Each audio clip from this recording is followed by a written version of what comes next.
নমস্কাৰ বন্ধুসকল, আজি আমি বিহাৰ বাই আউটপোষ্টৰ জনপ্ৰিয় অভিনেতা ৰাকেশৰ বিষয়ে কথা পাতিম।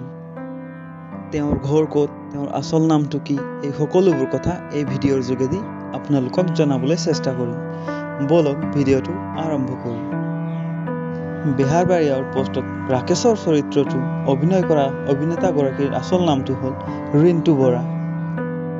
তেওঁৰ জন্ম হৈছিল 1987 চনৰ 27 আগষ্ট তাৰিখে। তেওঁৰ আচল ঘৰ হৈছে নগাঁৱত, কিন্তু শ্বুটিঙৰ কাৰণে তেওঁ গুৱাহাটীতে থাকে। শিক্ষা জীৱনৰ কথা ক'বলৈ গ'লে ৰাকেশে MA পাছ কৰিছে।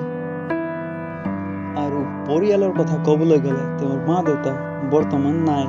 তেওঁৰ মাৰ নাম হৈছে স্বৰ্গীয় অৰ্ণৱ বৰা আৰু দেউতাকৰ নাম হৈছে স্বৰ্গীয় পদ্মকান্ত বৰা। ৰাকেশৰ বৈবাহিক জীৱনৰ কথা ক'বলৈ গ'লে এওঁৰ পত্নীৰ নাম হৈছে পূৰ্ণিমা হাজৰিকা আৰু এওঁলোকৰ বিয়া 20 জানুৱাৰী 2022 চনতে হৈ গৈছিল। ৰাকেশৰ প্ৰফেশ্যনৰ কথা ক'বলৈ গ'লে এওঁ এজন অভিনেতা লগতে স্ক্ৰিপ্ট ৰাইটাৰ। এইবোৰ উপৰিও ৰাকেশে বহুতো শ্বৰ্ট ফিল্ম আৰু গান ভিডিঅ'ত কাম কৰি আহিছে।